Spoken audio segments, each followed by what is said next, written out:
제 채널을 찾아주셔서 감사합니다. 항상 건강하시고 좋은 일만 가득하시기를 바랍니다. 지금 바로 구독하시고 오늘의 이야기를 즐겨주세요.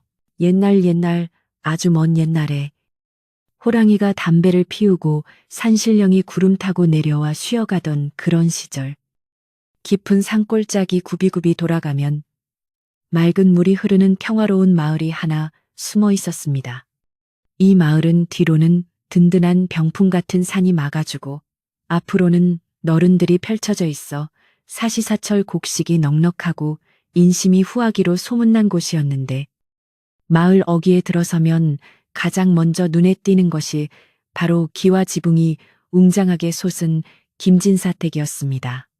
솟을 대문이 하늘을 찌를 듯 위풍당당하고 담장이 십리 밖까지 뻗어 있어 누가 보아도 그 집안의 위세와 부유함을 짐작할 수 있었으나 이상하게도 그 집 앞을 지나는 사람들의 발걸음은 저절로 조심스러워지고 말소리조차 낮아지니 이는 그 집안을 감싸고 도는 묘한 적막감과 알 수 없는 서늘한 기운 때문이었습니다.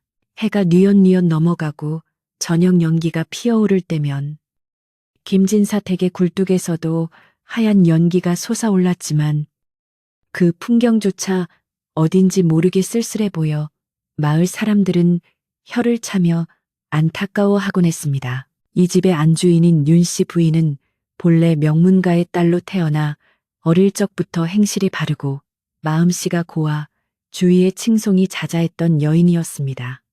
시집 온 날부터 시부모를 극진히 모시고 남편인 김진사를 하늘처럼 받들며 집안의 대소사를 빈틈없이 처리해 왔으니 아랫사람들은 물론이고 마을의 남녀노소 모두가 윤씨 부인을 존경하고 따랐습니다. 그러나 하늘은 무심하게도 윤씨 부인에게 모든 복을 다 주시지는 않았는지 혼인한 지 10년이 넘도록 슬하에 자식이 없어 대가 끊길 위기에 처하게 되었으니 이것이 윤씨 부인의 가슴 속에 맺힌 단 하나의 큰 응어리였습니다. 밤마다 정한수를 떠놓고 삼신할머니께 빌고 또 빌었으나 야속하게도 태기는 비치지 않았고 계절이 바뀌어 마당의 감나무의 붉은 감이 주렁주렁 열려도 부인의 품은 여전히 비어 있어 찬바람이 불면 그녀의 한숨소리가 문풍지 우는 소리와 섞여 처연하게 흘러나오곤 했습니다. 김진사 역시 점잖은 선비라 겉으로는 내색하지 않으려 애썼지만 대를 이을 아들이 없다는 사실에 속이 타들어가기는 매한가지였습니다. 문중 어른들의 성화가 날이 갈수록 거세지고 제사를 모실 때마다 제주 노릇을 할 아들의 부재가 뼈저리게 느껴지자 결국 김진사는 어쩔 수 없이 첩을 들이기로 결심하게 되었습니다. 그렇게 해서 김진사 댁의 높은 문지방을 넘게 된 여인이 바로 화진이라는 이름의 젊고 아리따운 여인이었는데 그녀는 본래 웃음이 많고 애교가 넘쳐 김진사의 마음을 단번에 사로잡았습니다. 화진은 윤씨 부인과는 달리 눈매가 여우처럼 가늘고 입술이 앵두처럼 붉어보는 이의 마음을 홀리는 재주가 있었으나 그 눈동자 깊은 곳에는 감추지 못한 탐욕과 도끼가 서려 있어 집안의 오래된 하인들은 그녀가 들어오는 날부터 뒤에서 수군거리며 앞날을 걱정했습니다. 화진이 들어온 뒤로 고요하던 김진사 댁에는 묘한 활기와 함께 보이지 않는 긴장감이 감돌기 시작했는데 이는 화진이 김진사의 사랑을 독차지하며 안방마님인 윤씨 부인의 자리를 은근히 넘보기 시작했기 때문이었습니다. 화진은 아침 저녁으로 화려한 비단옷을 바꿔 입으며 교태를 부렸고 김진사가 사랑채에 머무는 시간보다 화진의 처소인 별당에 머무는 시간이 길어지자 그녀의 기세는 하늘 높은 줄 모르고 치솟았습니다. 윤씨 부인은 이를 묵묵히 지켜보며 내색하지 않았지만 밤이면 홀로 안방에 앉아 바느질을 하며 흐트러진 마음을 다잡곤 했습니다. 그녀가 바늘을 꽂을 때마다 촛불이 파르르 떨렸고 창호지 너머로 들려오는 화진의 웃음소리는 윤씨 부인의 가슴을 예리한 칼날처럼 후벼 팠으나 부인은 천성이 온화하고 인내심이 강하여 그 모든 서름을 속으로만 사귈 뿐이었습니다. 그러던 어느 날 김진사 댁에 경사가 났다는 소문이 삽시간에 마을 전체로 퍼져나갔으니 바로 첩인 화진에게 태기가 있다는 소식이었습니다. 의원이 다녀가고 회임이 확실하다는 말이 떨어지자마자 집안은 발칵 뒤집혔고 김진사는 입이 귀에 걸려 어쩔 줄을 몰라 하며 화진이 머무는 별당으로 온갖 보약과 귀한 음식을 드리라 명했습니다. 화진은 마치 개선 장군이라도 된 양배를 내밀며 거드름을 피웠고 하인들을 불러대며 시도 때도 없이 이것저것 요구하는 통에 부엌 식구들은 잠시도 쉴 틈이 없었습니다. 여봐라. 내가 먹고 싶은 것은 저작거리의 흔한 배가 아니라 산 너머에서 나는 귀한 꿀배란 말이다. 당장 구해오지 않고 뭣들 하느냐. 화진의 날카로운 목소리가 담장을 넘어 안채까지 들려올 때면 윤씨 부인은 조용히 눈을 감고 염주를 굴리며 마음의 평정을 찾으려 애썼습니다. 화진의 오만방자함은 날이 갈수록 심해져 급기야는 윤씨 부인이 아끼는 오래된 몸종에게까지 손찌검을 하려는 지경에 이르렀습니다. 어느 날 오후 윤씨 부인의 처소로 가던 몸종이 실수로 화진의 신발을 밟았다는 핑계로 화진은 표독스러운 눈을 치켜뜨며 소리쳤습니다. 감히 천한 것이 귀한 몸을 잉태한 나의 신발을 더럽히다니. 내 뱃속에 든 아기가 장차 이 집안의 기둥이 될 뿐이라는 것을 모르느냐. 화진이 몸종의 종아리를 치라며 호통을 치자 마침 그곳을 지나던 윤씨 부인이 조용히 다가와 부드럽지만 단호한 목소리로 말했습니다. 새 생명을 품은 어미가 어찌 그리 모진 말을 입에 담는가. 덕을 쌓아야 아이에게도 좋은 법이니 그만 노여움을 풀게나. 윤씨 부인의 기품 있는 말에 화진은 입술을 깨물며 물러섰지만 돌아서는 그녀의 눈빛에는 섬뜩한 원망과 흉계가 번득였습니다. 계절은 어느덧 늦가을을 지나 초겨울의 문턱에 들어서고 있었고 뜰에 있는 낙엽들은 바짝 말라 바람이 불 때마다 바스락거리는 소리를 내며 이리저리 굴러다녔습니다. 찬서리가 내린 장독대 위에는 정한수가 꽁꽁 얼어붙었고 밤이면 칼바람이 문풍지를 세차게 흔들어대어 잠든 사람들을 깨우곤 했습니다. 윤씨 부인은 날씨가 추워지자 행여나 화진의 몸이 상할까 염려하여 목화솜을 두툼하게 넣은 이불을 지어 별당으로 보냈으나 화진은 고맙다는 인사는커녕 안방마님이 나를 질투하여 촌스러운 이불을 보냈다며 아랫사람들 앞에서 비아냥거렸습니다. 이 소식을 전해 들은 늙은 유모는 분통을 터뜨리며 윤씨 부인에게 하소연했지만 부인은 그저 씁쓸한 미소를 지으며 아이가 태어나면 다 철이 들겠지 하고 넘길 뿐이었습니다. 부인의 마음은 겨울 강물처럼 차갑게 식어가면서도 겉으로는 얼음 아래 흐르는 물처럼 고요함을 유지하고 있었습니다.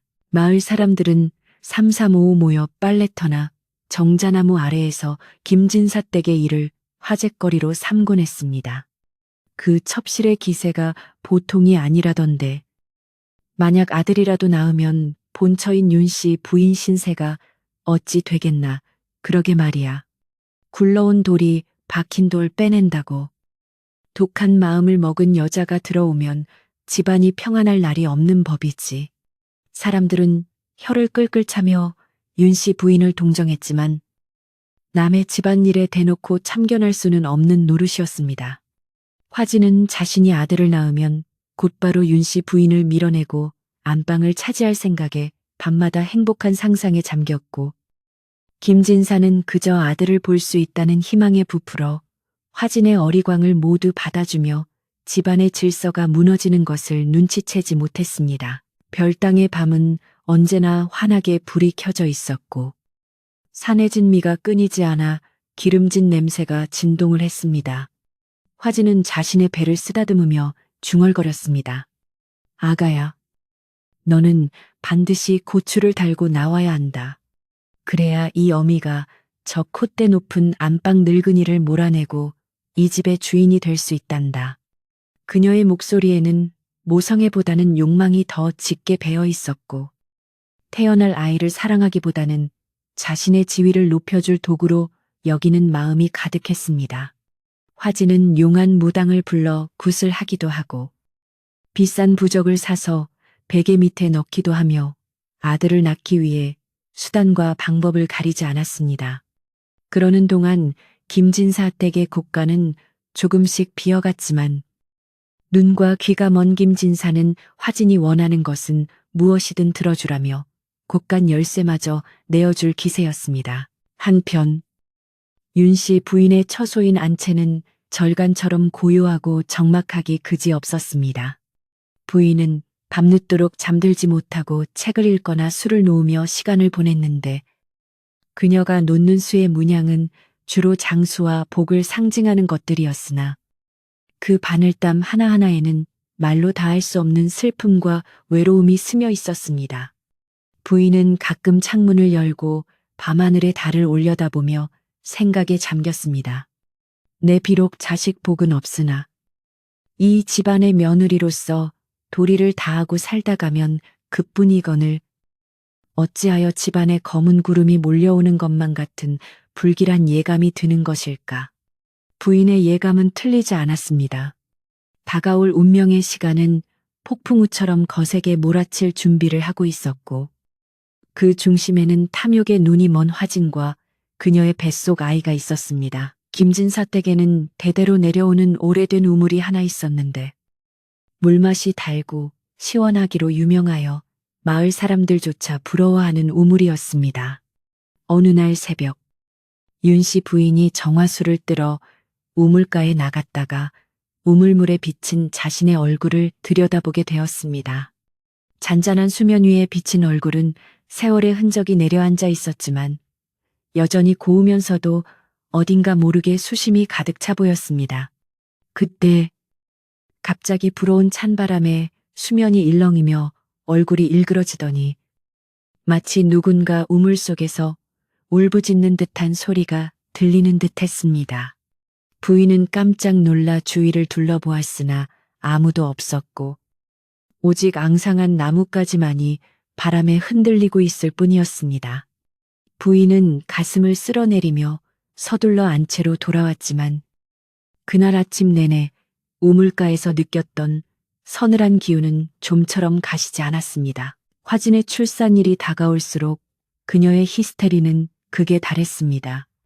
조금만 소리가 나도 잠을 못 자겠다며 짜증을 냈고 밥상에 올라온 반찬이 마음에 들지 않으면 상을 뒤엎기도 했습니다. 하인들은 화진의 눈치를 보느라 숨소리조차 크게 내지 못했고 집안 분위기는 마치 살얼음판을 걷는 듯 위태로웠습니다. 윤씨 부인은 하인들을 다독이며 집안 단속에 힘썼지만 화진의 횡포를 막기에는 역부족이었습니다. 마님, 저러다가 정말 큰일이라도 나면 어쩌지요? 작은 마님 성질이 보통이 아닙니다요.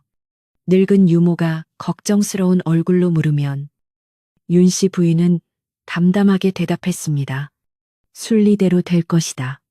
사람의 욕심이 하늘을 이길 수는 없는 법이니 우리는 그저 기다릴 수밖에 없네. 그러던 중 마을에 낯선 노파가 하나 나타났는데 그녀는 산파 일을 하며 여기저기 떠돌아다니는 사람이었습니다.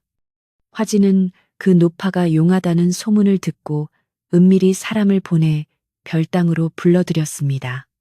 노파는 화진의 배를 만져보고는 묘한 표정을 지으며 속삭였습니다. 마님, 태동을 보니 아주 기운찬 녀석이 들어앉은 것 같습니다만 세상 일이라는 게 알 수 없는 법이지요. 화진은 노파의 손에 금비녀를 쥐어주며 은밀한 눈빛을 교환했습니다. 내 뱃속의 아이는 반드시 아들이어야 하네. 만약 그렇지 않다면 자네가 무슨 수를 써서라도 아들로 만들어야 할 것이야. 노파는 탐욕스러운 미소를 지으며 금비녀를 챙겨 넣고는 고개를 끄덕였습니다. 두 사람 사이에 오간 검은 거래는 밤바람조차 듣지 못하게 은밀하게 이루어졌습니다. 겨울비가 추적추적 내리는 밤이었습니다. 김진사는 사랑방에서 책을 읽고 있었지만 마음은 온통 별당에 가 있어 글자가 눈에 들어오지 않았습니다. 안채의 윤씨 부인은 빗소리를 들으며 목줄을 돌리고 있었고 별당의 화지는 진통이 시작되었는지 신음 소리를 내기 시작했습니다. 집안의 모든 불이 환하게 켜지고 하인들은 뜨거운 물과 깨끗한 천을 나르느라 분주하게 움직였습니다. 빗줄기는 점점 굵어져 장대비로 변했고 천둥 번개가 요란하게 치며 하늘이 찢어질 듯 울어댔습니다. 마치 하늘이 이 집안에서 일어날 일을 미리 알고 경고라도 하는 듯. 날씨는 사납기 그지없었습니다. 산파 노파는 별당으로 들어가 문을 걸어 잠갔고 밖에서는 아무도 안의 상황을 알 수 없게 되었습니다. 화진의 비명소리가 빗소리에 묻혀 간간히 들려올 때마다 김진사는 마루를 서성이며 안절부절 못했습니다. 조상님, 부디 아들을 점지해 주시옵소서. 이 김가의 대를 이을 튼튼한 아들을 주시면 평생 은혜를 잊지 않겠나이다. 김진사의 기도는 간절했지만 그 기도가 닿을 곳은 이미 욕망으로 더럽혀져 있었습니다. 안채의 윤씨 부인 역시 잠자리에 들지 못하고 마루 끝에 앉아 별당 쪽을 바라보고 있었습니다.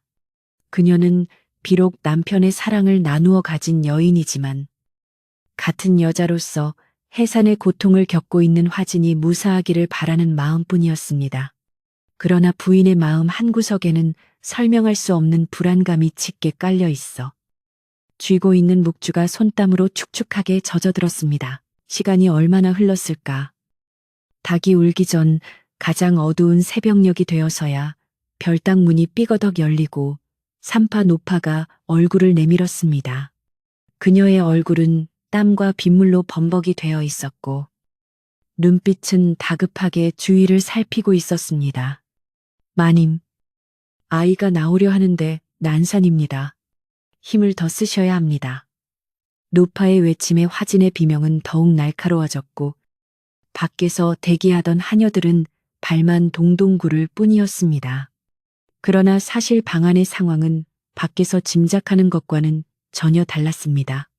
노파는 이미 화진에게 끔찍한 제안을 건네고 있었고 고통 속에서도 화진은 그 제안을 받아들일지 말지 갈등하고 있었습니다.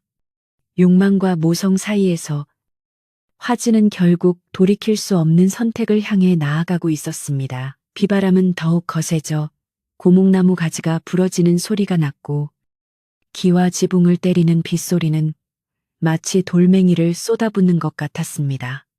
이러한 혼란 속에서 화진은 산파에게 은밀한 지시를 내렸고 산파는 미리 준비해둔 검은 보자기를 품에 안고 뒷문으로 슬그머니 빠져나갔습니다.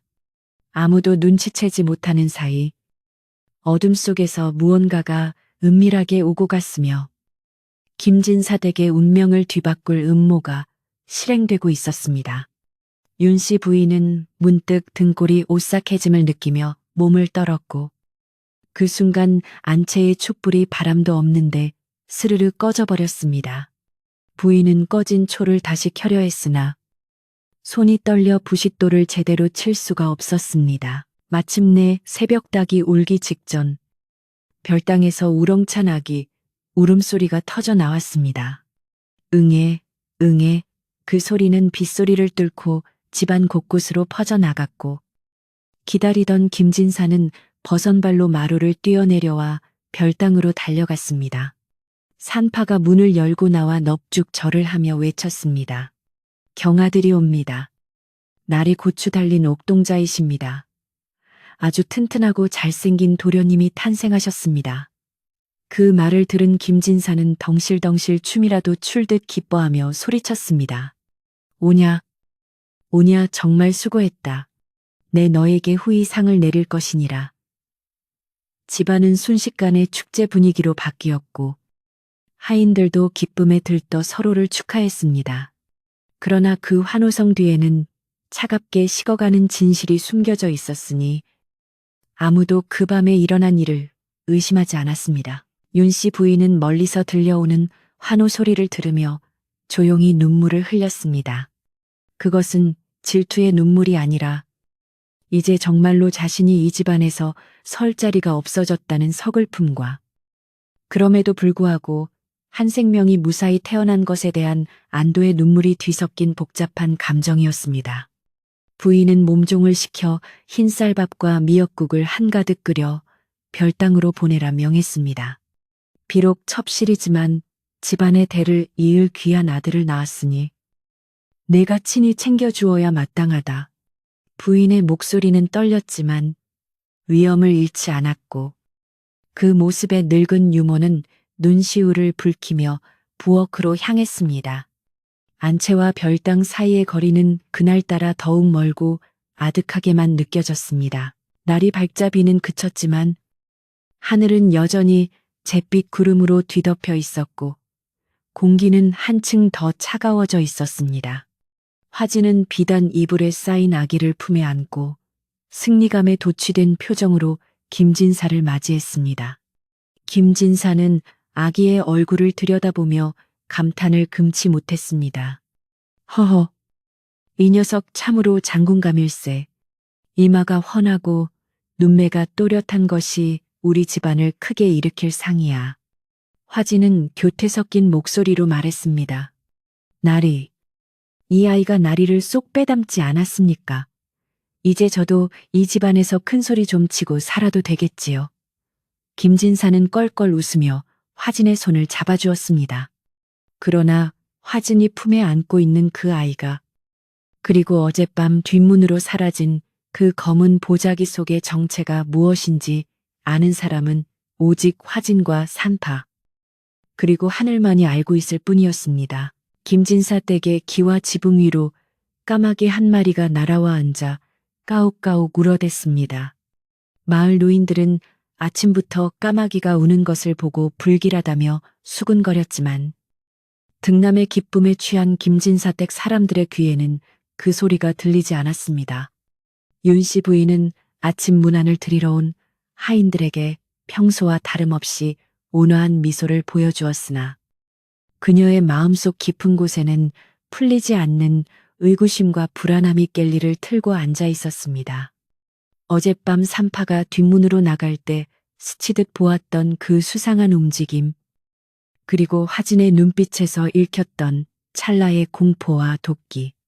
부인은 고개를 저으며 나쁜 생각을 떨치려 했지만 여자의 직감은 무서운 법이라 쉽게 사라지지 않았습니다.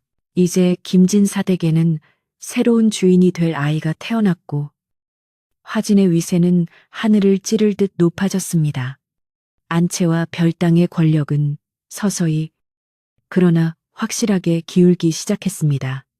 하지만 거짓 위에 쌓은 성은 언젠가 무너지는 법. 화진이 덮으려 했던 진실의 씨앗은 이미 땅속 깊은 곳에서 싹을 틔울 준비를 하고 있었습니다.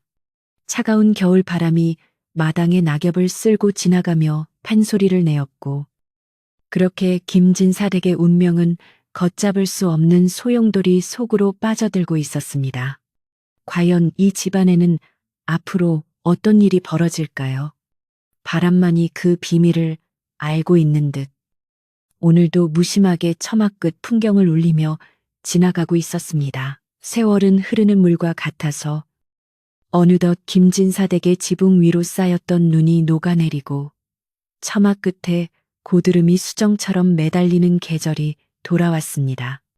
겨울이 가고 봄이 오는 길목에서 김진사 댁의 대문은 하루가 멀다 하고 열리고 닫히기를 반복했는데 이는 갓 태어난 도령을 축하하기 위해 찾아오는 손님들의 발길이 끊이지 않았기 때문이었습니다. 김진사는 아들의 이름을 도연이라 짓고 족보의 먹물이 마르기도 전에 붉은 줄을 쳐가며 귀하게 올렸으니 그 정성이 얼마나 대단한지 마을 사람들이 모두 혀를 내두를 정도였습니다. 아이는 비단 포대기에 쌓여 바깥 세상의 찬 바람을 쐴 틈도 없이 금지옥엽으로 길러졌고 방 안에는 언제나 따뜻한 화로가 놓여 있어 한겨울에도 봄날처럼 훈훈한 기운이 감돌았습니다. 하지만 그 따스함은 오로지 별땅에만 머물렀을 뿐, 안채에 기거하는 윤씨 부인의 방은 여전히 냉골처럼 차갑고 쓸쓸하기만 했습니다. 화진의 위세는 아들 도현을 낳은 후로 마치 날개를 단 호랑이처럼 거침이 없었으니 그녀의 말 한마디면 나는 새도 떨어뜨릴 기세였습니다.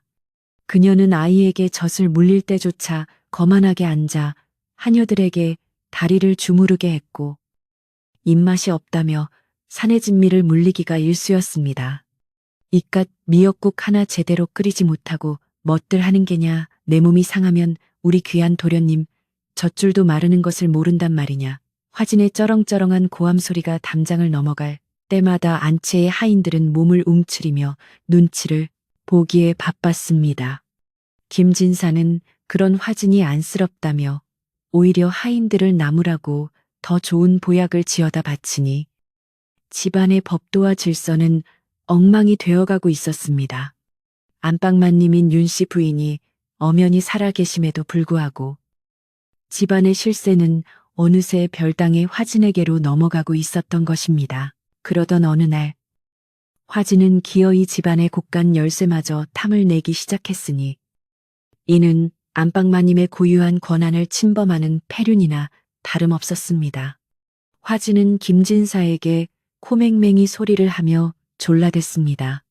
날이 아이를 키우다 보니 이것저것 들어가는 것이 많은데 매번 안채에 가서 허락을 받으려니 불편하고 눈치가 보여 견딜 수가 없습니다.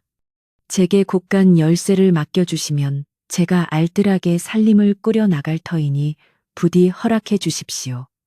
김진사는 처음에는 난색을 표했으나 화진이 눈물을 글썽이며 아이를 안고 신세 한탄을 하자 결국 마음이 약해져 윤씨 부인에게 넌지시 의향을 물었습니다. 윤씨 부인은 남편의 말을 듣고 잠시 침묵하더니 씁쓸한 미소를 지으며 허리춤에서 열쇠 꾸러미를 풀어내놓았습니다. 집안의 평화가 우선이지요. 네, 이것을 쥐고 있어 무엇하겠습니까? 부디 아이를 위해 요긴하게 쓰라 하십시오. 부인의 목소리는 담담했으나 그 손끝은 미세하게 떨리고 있었습니다. 곳간 열쇠까지 손에 쥐게 된 화진은 이제 무서울 것이 없었고 그녀의 사치와 허영은 날이 갈수록 심해져만 갔습니다. 그녀는 저잣거리에 비단 가게를 불러들여 색색의 비단을 끊어다 옷을 해 입었고 금은방 주인을 불러 값비싼 놀이개와 비녀를 사들이느라 곳간의 곡식이 물쓰듯 빠져나갔습니다. 하인들은 뒤에서 수군거리며 걱정했지만 누구 하나 감히 화진의 앞에서는 입을 번긋할 수 없었습니다. 저러다가 집안 기둥뿌리가 뽑히는 건 아닌지 모르겠어. 굴러온 돌이 박힌 돌 빼낸다더니 딱 그 꼴이 아닌가. 부엌에서 일하는 안악들은 콩나물을 다듬으며 한숨을 쉬었고 마당을 쓰는 머슴들도 고개를 절레절레 흔들었습니다. 하지만 화진은 아들 도연을 안고 비단옷을 휘날리며 집안을 활보했고 그녀의 웃음소리는 교만함으로 가득 차 있었습니다. 한편 아기 도연은 무럭무럭 자라났지만 어딘지 모르게 화진이나 김진사를 닮지 않았다는 말이 조심스럽게 돌기 시작했습니다.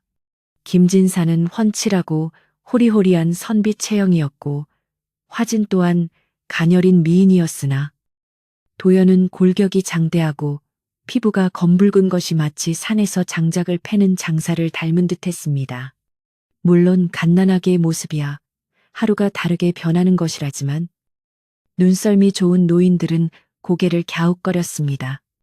허허, 참 이상도 하지. 씨 도둑질은 못한다는데. 도련님은 어찌 나리를 하나도 닮지 않았을꼬. 이런 말들이 알게 모르게 퍼져나가자 화진은 신경질적으로 반응하며 아이를 꽁꽁 싸매고 함부로 보여주려 하지 않았습니다. 그녀는 혹시라도 자신의 비밀이 들통날까 전전긍긍하며 밤이면 악몽에 시달려 식은땀을 흘리곤 했습니다. 비밀을 알고 있는 삼파노파는 화진에게 받은 돈으로 다른 마을에 기와집을 사고 떵떵거리며 살고 있다는 소문이 바람결에 들려왔습니다. 본래 찢어지게 가난하여 끼니를 걱정하던 노파가 하루아침에 부자가 되었다는 것은 누가 봐도 수상한 일이었으나 사람들은 그저 김진사 댁에서 후하게 상을 내렸나 보다 하고 짐작할 뿐이었습니다.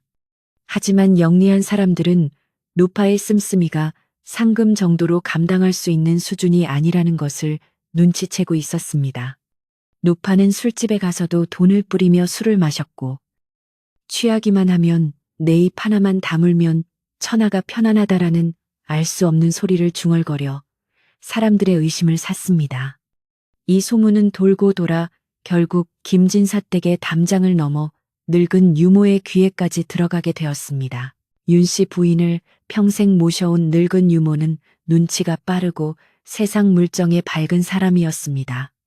그녀는 화진이 들어올 때부터 그녀의 눈빛이 마음에 들지 않았고 특히 도연이 태어나던 날 밤에 어수선했던 분위기를 잊지 못하고 있었습니다. 유모는 빨래터에서 들려오는 산파에 대한 소문과 도연을 바라볼 때마다 느껴지는 이질감, 그리고 화진이 가끔 보여주는 불안한 눈빛들을 종합하여 무언가 큰일이 벌어졌음을 직감했습니다. 그녀는 밤잠을 설치며 고민하다가 결국 윤씨 부인에게 자신이 보고 들은 것을 조심스럽게 아뢰기로 결심했습니다. 하지만 증거도 없이 함부로 입을 놀렸다가는 오히려 화를 입을 수 있기에 그녀는 아주 신중하게 때를 기다렸습니다. 봄비가 부슬부슬 내리는 어느 날 오후, 윤씨 부인은 마루에 앉아 바느질을 하고 있었습니다. 늙은 유모가 다과상을 들고 들어와 조용히 내려놓으며 주위를 살폈습니다. 주위에 아무도 없음을 확인한 유모는 목소리를 낮추어 말했습니다. 마님, 드릴 말씀이 있사옵니다. 혹시 요즘 서쪽 별당에서 불어오는 바람이 심상치 않다는 것을 느끼지 못하셨습니까? 윤씨 부인은 바느질하던 손을 멈추고 유모를 바라보았습니다. 무슨 말이냐, 바람이라니. 유모는 한숨을 내쉬며 말을 이었습니다. 마을에 도는 소문이 흉흉합니다. 도련님을 받아낸 산파가 갑자기 벼락부자가 되었다는 말도 들리고 도련님의 생김새가 우리 댁 핏줄과는 다르다는 말들도 많습니다요. 무엇보다 작은 마님이 아이를 대하는 태도가 어딘지 모르게 어색하지 않습니까? 윤씨 부인은 유모의 말에 가슴 한구석이 철렁 내려앉는 것을 느꼈습니다. 사실 부인 또한 도연을 볼 때마다 묘한 위화감을 느끼고 있었기 때문이었습니다. 화진은 아이를 끔찍이 아끼는 척했지만 아이가 울 때면 달래기보다는 짜증스러운 표정을 짓거나 하녀에게 떠넘기기 일쑤였고 아이 또한 화진의 품에 안기면 자지러지게 울다가도 하녀나 윤씨 부인이 안아주면 울음을 그치곤 했던 것입니다. 유모, 말 조심하게나. 핏줄을 의심하는 것은 천벌을 받을 일이야. 근거 없는 소문에 휘둘려서는 안 되네. 부인은 짐짓 엄하게 꾸짖었지만 유모는 물러서지 않았습니다. 마님, 제가 이 댁에서만 50년을 살았습니다. 콩 심은 데 콩 나고 팥 심은 데 팥 나는 법입니다. 부디 마음의 문을 단단히 걸어 잠그시고 작은 마님의 동태를 잘 살피셔야 합니다. 아무래도 큰 사단이 날 것 같은 불길한 예감이 듭니다. 유모가 물러간 뒤 윤씨 부인은 바늘을 내려놓고 깊은 생각에 잠겼습니다. 창밖에는 봄비가 하염없이 내리고 처마 끝에서 떨어지는 빗방울 소리가 마치 누군가의 눈물 소리처럼 구슬프게 들렸습니다. 부인은 벽장 깊숙한 곳에서 오래된 거울을 꺼내 들여다보았습니다. 거울 속에 자신은 많이 늙고 지쳐 보였지만 눈빛만은 여전히 맑고 고요했습니다. 만약 유모의 말이 사실이라면 이는 하늘을 속이고 땅을 기만하는 큰 죄가 아닌가.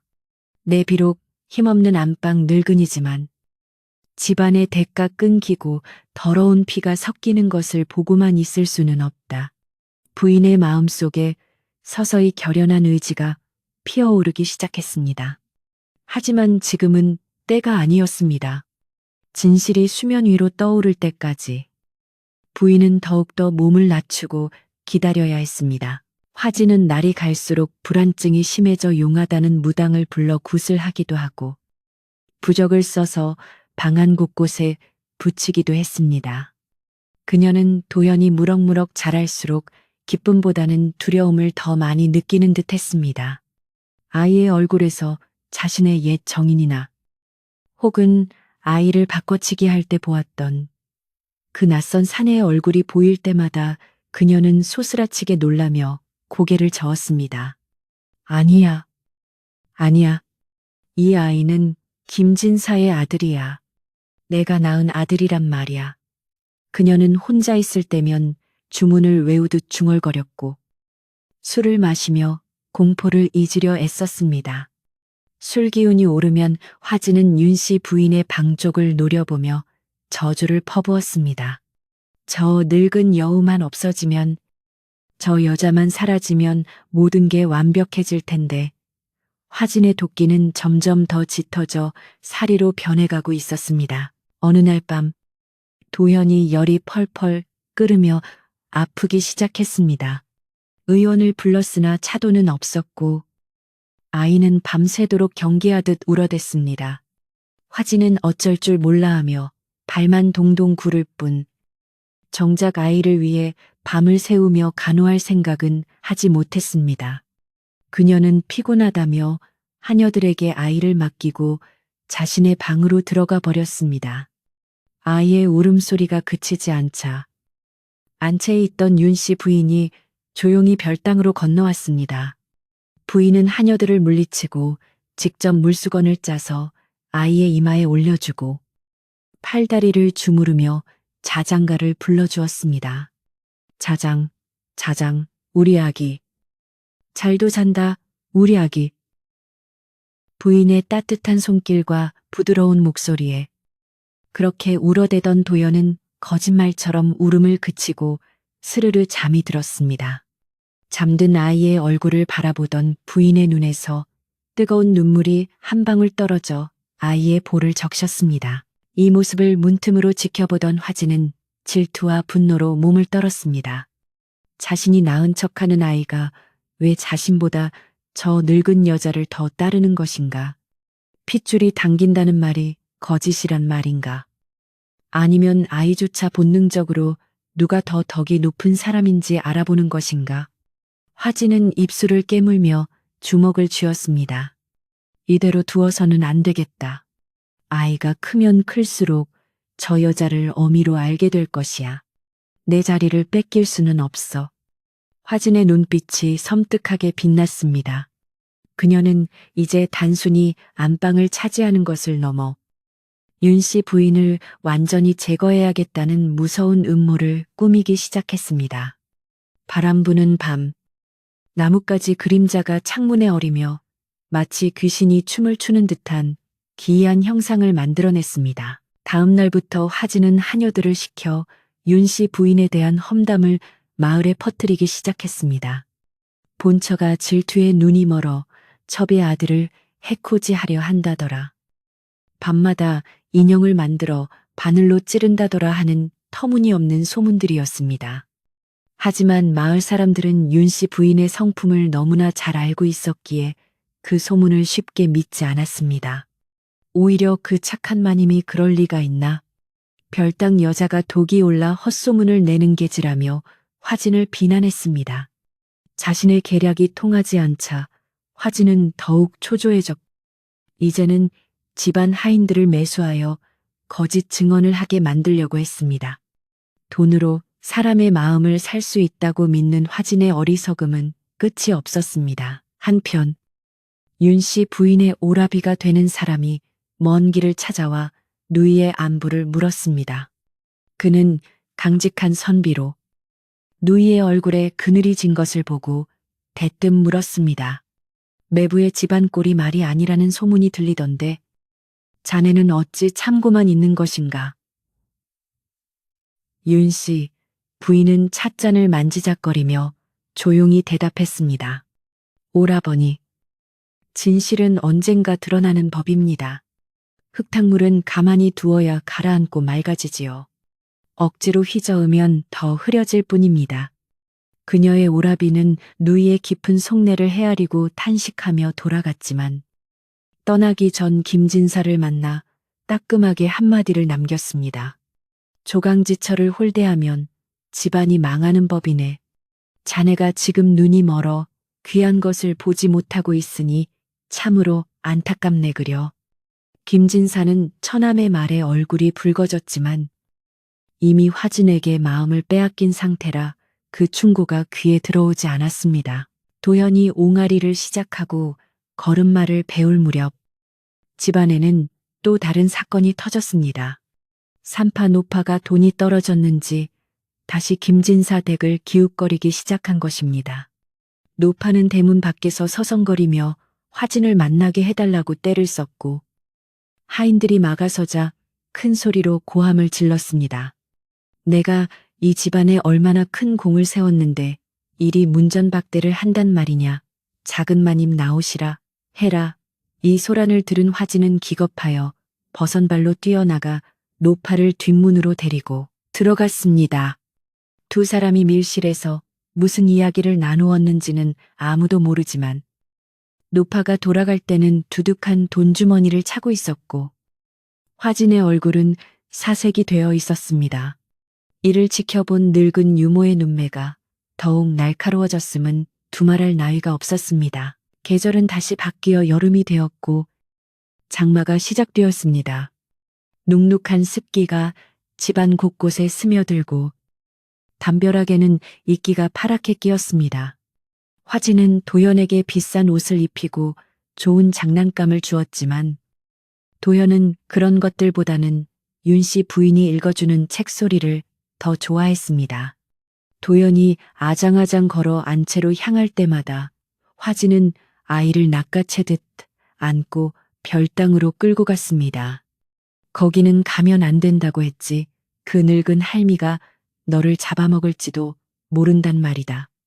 화진이 아무리 아이에게 윤씨 부인을 미워하도록 가르쳐도 아이의 맑은 눈은 진실을 보고 있었습니다. 아이는 화진의 품에서 벗어나려 발버둥쳤고 그럴수록 화진의 소나기 힘은 세져 아이의 팔에 멍이 들기도 했습니다. 어느 날 저녁 김진사가 사랑채에서 부채질하며 더위를 식히고 있을 때 윤씨 부인이 찾아와 정중하게 말을 건넸습니다. 나리, 도련님의 교육을 이제 시작해야 하지 않겠습니까? 서당에 보내기에는 아직 이르나 집안에서 글을 익히고 예절을 배우게 해야 할 것입니다. 김진사는 부인의 말에 동의하며 고개를 끄덕였습니다. 부인의 말씀이 옳소. 내 직접 가르치려 했으나 바빠서 여의치 않으니 부인께서 도연에게 천자문이라도 가르쳐 주시면 어떻겠소. 윤씨 부인은 기다렸다는 듯이 흔쾌히 수락했습니다. 이 소식을 들은 화진은 길길이 뛰며 반대했습니다. 제 아들을 왜 그 여자에게 맡깁니까? 제가 가르치겠습니다. 하지만 글 한 줄 제대로 읽지 못하는 화진이 아이를 가르칠 수는 없는 노릇이었습니다. 김진사는 처음으로 화진의 고집을 꺾고 도연을 하루에 2시즌씩 안채로 보내 공부하게 했습니다. 안채에서의 공부 시간은 도연에게 가장 행복한 시간이었습니다. 윤씨 부인은 아이를 무릎에 앉히고 한 글자 한 글자 짚어가며 상냥하게 가르쳐 주었습니다. 하늘천, 따지, 거물현, 누루황. 부인의 목소리는 노래처럼 부드러웠고 먹향기는 은은하게 퍼져 아이의 마음을 차분하게 해주었습니다. 도연은 스펀지가 물을 빨아들이듯 글을 익혔고 윤씨 부인을 큰어머니라 부르며 따랐습니다. 그 모습을 몰래 훔쳐보는 화진의 눈에는 질투의 불길이 활활 타올랐습니다. 내 뱃속에서 나온 자식이 나보다 저 여자를 더 좋아하다니. 이건 말도 안 돼. 분명 저 여우가 아이에게 무슨 짓을 한 거야. 화진의 피해 망상은 극에 달했고 그녀는 이제 돌이킬 수 없는 선택을 하려 하고 있었습니다. 장맛비가 억수같이 쏟아지던 밤. 늙은 유모는 윤 씨 부인의 방에 들어와 문을 꼭 걸어 잠갔습니다. 그리고는 품속에서 무언가를 꺼내 보였는데 그것은 흑추성이가 된 아기 베네쩌고리 조각이었습니다. 마님, 이것을 보십시오. 뒷마당 감나무 밑에 묻혀 있던 것을 개가 파헤쳐 놓았습니다.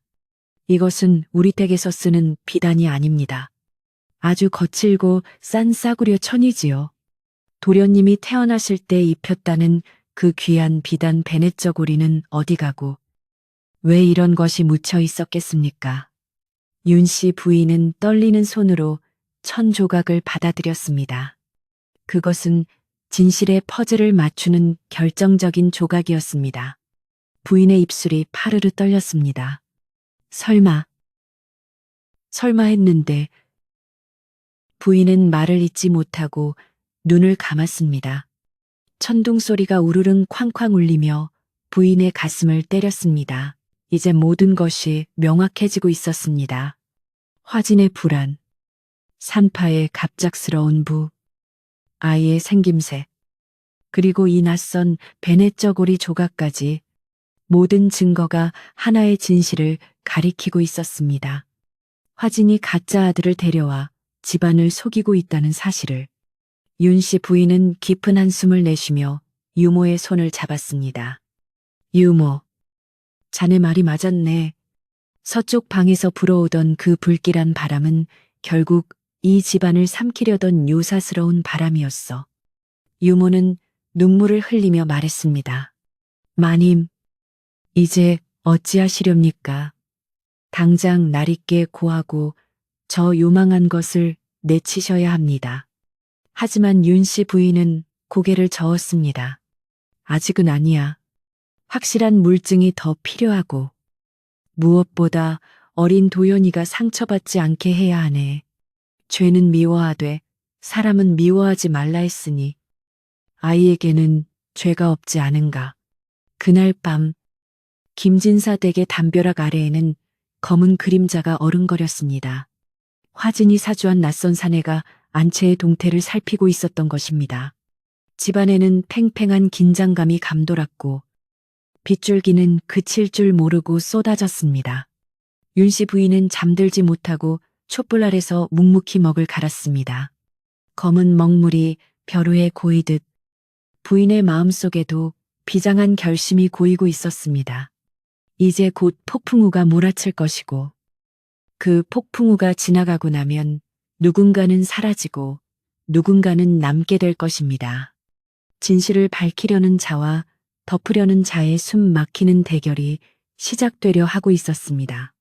밤은 깊어가고 빗소리는 마치 다가올 파국을 예고하는 북소리처럼 둥둥 울려 퍼졌습니다. 10년이라는 세월이 냇물처럼 흘러갔습니다.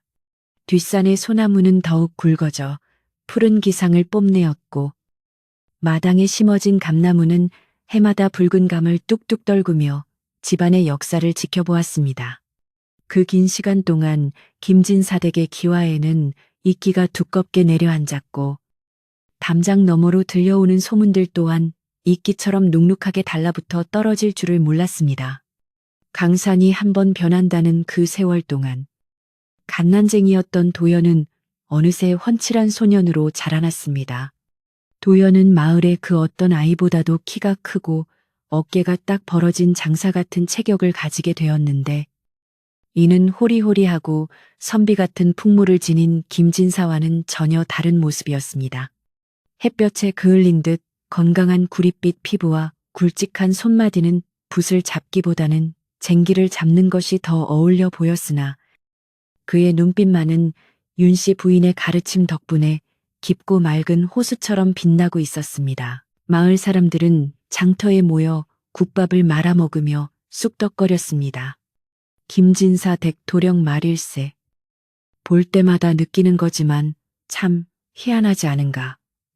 김진사는 새님인데 아들은 산적 두목처럼 생겼으니 원. 그러게 말이야. 아무리 봐도 그 집시가 아닌 것 같단 말이지. 예전에 그 마을에 살던 숲 굽는 총각하고 묘하게 닮았단 말이야. 사람들의 의구심은 이제 단순한 호기심을 넘어 거의 확신에 가까워지고 있었으나 김진사 댁의 권세가 워낙 대단하여 누구도 대놓고 입 밖으로 내지는 못했습니다. 김진사 또한 아들의 생김새가 자신과 너무도 다르다는 것을 속으로 느끼고 있었지만 늦게 얻은 외동아들에 대한 사랑과 화진의 교묘한 말솜씨에 눈이 가려져 애써 그 의심을 부정하고 있었습니다. 허허, 우리 도연이가 외탁하여 외조부를 닮아 기골이 장대한 것이지. 사내 대장부가 그 정도는 되어야 하지 않겠소. 김진사는 억지 웃음을 지으며 스스로를 위로하곤 했습니다. 화진은 도연이 자랄수록 점점 더 초조해졌습니다. 아이가 커갈수록 자신의 거짓말이 들통날 위험이 커지는 데다 무엇보다 화가 나는 것은 도연의 마음이 생모인 자신이 아닌 윤씨 부인에게로 향하고 있다는 사실이었습니다. 화진은 도연에게 비단옷을 입히고 사내 진미를 먹이며 온갖 정성을 쏟았지만 그것은 모성애라기보다는 자신의 지위를 지키기 위한 투자에 가까웠습니다. 그녀는 도연을 볼 때마다 너는 반드시 과거에 급제하여 이 어미를 정경부인으로 만들어줘야 한다라며 닥달했고 아이의 생각이나 감정 따위는 안중에도 없었습니다. 반면 윤씨 부인은 도연에게 아무것도 바라지 않았습니다. 그저 따뜻한 차 한 잔을 내어주며 오늘 하루 마음은 평안하였느냐라고 물어봐 주는 것이 전부였습니다. 도연은 본능적으로 화진의 탐욕스러운 눈빛보다는 윤씨 부인의 온화한 미소에서 진정한 어머니의 정을 느꼈던 것입니다. 어느 늦은 여름날 오후 매미 소리가 맴맴거리며 귀를 따갑게 할 때였습니다. 도연은 서당 공부를 마치고 곧장 윤씨 부인의 처소인 안채로 향했습니다. 그의 손에는 산에서 꺾어온 이름 모를 들꽃 한 줌이 들려 있었습니다. 큰어머니, 오다가 빛깔이 고운 꽃이 있어 꺾어왔습니다. 화병에 꽂아두면 방안이 환해질 것입니다. 도연이 수줍게 꽃을 내밀자 윤씨 부인은 환하게 웃으며 그를 맞이했습니다. 어찌 이리 고운 마음을 썼느냐. 꽃보다 내 마음이 더 향기롭구나. 부인은 도연의 땀 맺힌 이마를 닦아주고 시원한 오미자차를 내어주었습니다. 두 사람은 마루에 마주 앉아 책을 읽고 시를 읊으며 평화로운 시간을 보냈습니다. 도연은 윤씨 부인 앞에서만 비로소 긴장을 풀고 어린아이 같은 해맑은 웃음을 보이곤 했습니다. 이 모습을 담장 너머로 지켜보던 화진의 눈에서는 시퍼런 불꽃이 튀었습니다. 질투와 배신감에 사로잡힌 화진은 입술을 깨물어 피가 날 지경이었습니다. 내 배아파 낳은 자식이 사실은 아니지만 어찌 원수 같은 영과 절이 다정하단 말인가. 저 늙은 여우가 내 아들에게 헛물을 먹인 게 분명해. 화진은 분을 참지 못하고 별당으로 돌아와 도자기 화병을 집어 던졌습니다. 쨍그랑 날카로운 파여름이 별당의 정막을 깨뜨렸고 놀란 하녀들은 구석에 웅크려 벌벌 떨었습니다. 화진은 씩씩거리며 하녀들에게 소리쳤습니다. 당장 도련님을 이리 모셔오너라. 당장. 잠시 후 도연이 영문도 모른 채 별당으로 불려왔습니다. 화진은 도연을 보자마자 회초리를 집어들고 바닥을 내리쳤습니다. 네 이놈 서당 공부를 마치면 곧장 어미에게 와서 문안을 드리는 것이 도리거늘 어찌하여 안채부터 들락거리느냐. 그 늙은이가 너에게 무슨 흉계를 꾸미는지 알기나 하느냐. 화진의 표독스러운 고함에 도연은 고개를 숙였지만 그의 표정은 겁을 먹었다기보다는 안타까움에 가까웠습니다. 어머니, 큰어머니께서는 저에게 흉계를 꾸미시는 것이 아니라 사람의 도리를 가르쳐 주십니다. 어찌 낳아주신 어머니와 길러주신 큰어머니를 차별하겠습니까? 두 분 다 저에게는 소중한 분들입니다. 도연의 차분하고 논리 정연한 대답은 오히려 화진의 화를 돋우는 기름이 되었습니다. 뭐라고 길러주신 정. 내가 너를 낳고 키우느라 얼마나 고생을 했는데 감히 그런 말을 해. 화진은 이성을 잃고 도연의 종아리를 사정없이 내리쳤습니다. 짝짝 회초리가 허공을 가르며 살을 파고드는 소리가 났지만 도연은 신음소리 한 번 내지 않고 묵묵히 매를 맞았습니다. 그의 눈에는 눈물이 고였으나 그것은 아픔 때문이 아니라 어머니 화진의 삐뚤어진 마음을 불쌍히 여기는 눈물이었습니다. 한참을 때리던 화진은 제풀에 지쳐 회초리를 던지고 바닥에 주저앉아 통곡했습니다. 아이고, 내 팔자야. 하나 있는 아들놈이 어미 속을 이리도 썩이니 내가 살아서 무엇하겠나. 도연은 조용히 일어나 화진에게 큰 절을 올리고는 뒷걸음질로 방을 나갔습니다. 그의 종아리에는 시뻘건 줄이 가서 피멍이 맺혀 있었지만 그는 절뚝거리면서도 흐트러짐 없는 자세로 걸어갔습니다. 그날 밤 도연은 잠을 이루지 못하고 정자나무 아래 앉아 밤하늘을 올려다보았습니다. 12살 어린 소년의 가슴에는 감당하기 힘든 무거운 돌덩이가 얹혀 있는 듯 했습니다. 어머니는 왜 항상 화가 나 계실까? 왜 큰어머니를 그토록 미워하실까? 그리고 나는 왜 김진사 아버님을 닮지 않았을까? 도연의 마음속에는 풀리지 않는 의문들이 꼬리에 꼬리를 물고 이어졌습니다. 가끔 마을 어귀에서 마주치는 촌로들이 자신을 보며 짓는 묘한 표정들. 그리고 가끔씩 스쳐 지나가는 자신의 진짜 근본에 대한 막연한 불안감이 그를 괴롭혔습니다. 그때 어둠 속에서 누군가 도연의 어깨에 따뜻한 겉옷을 덮어주었으니 바로 윤씨 부인의 늙은 유모였습니다. 도련님, 밤이 찹니다. 들어가시지요. 마님께서 걱정하십니다. 유모의 목소리에는 물기가 어려 있었습니다. 한편 마을에는 다시금 심상치 않은 먹구름이 몰려오고 있었으니 10년 전 사라졌던 산파 노파가 다시 나타난 것이었습니다. 노파는 그동안 받은 돈을 노름과 술로 다 탕진하고 거짓골이 되어 돌아왔습니다. 그녀는 잃을 것이 없는 사람 특유의 도끼와 뻔뻔함으로 무장하고 김진사 댁 주위를 맴돌았습니다.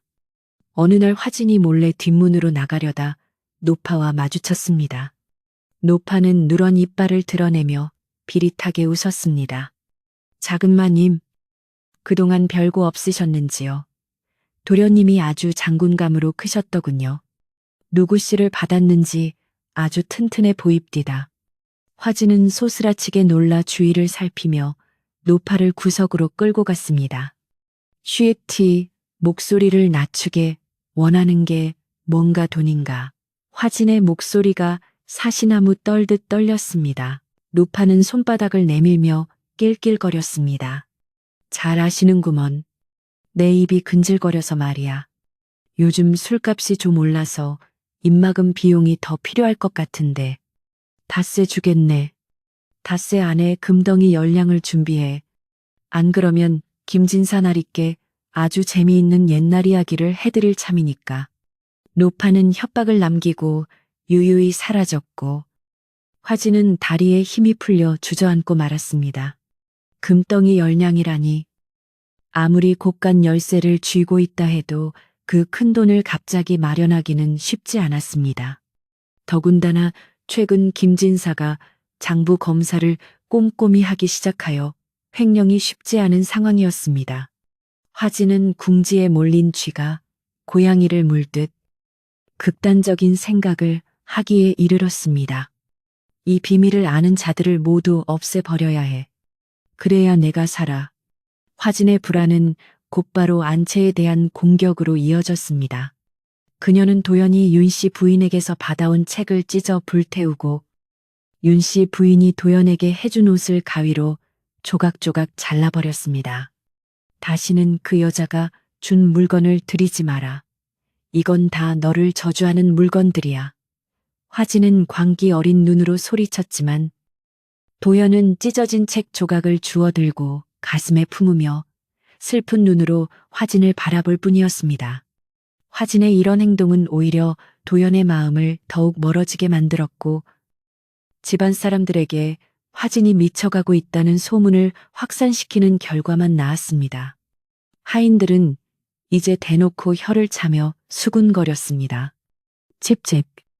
죄는 지은 대로 가고 물은 낮은 대로 흐른다더니 작은마님이 제정신이 아니야.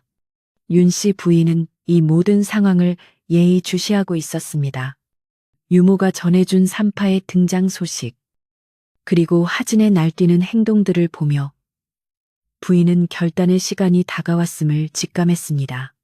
부인은 깊은 밤, 장롱 깊숙한 곳에 보관해 두었던 그 낡고 거친 베넷 저고리 조각을 다시 꺼내 보았습니다. 그리고 옆에 놓인 또 하나의 물건. 그것은 10년 전 산파가 흘리고 간 놀이개 한 짝이었습니다. 부인은 오랫동안 이 증거들을 모으고 또 모아왔습니다. 이제 더 이상 두고 볼 수 없다.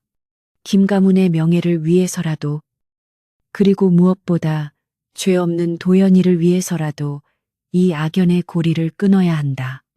부인의 눈빛은 흔들림 없이 단단했습니다. 그녀는 다가오는 시아버지의 제삿날을 거사일로 잡았습니다.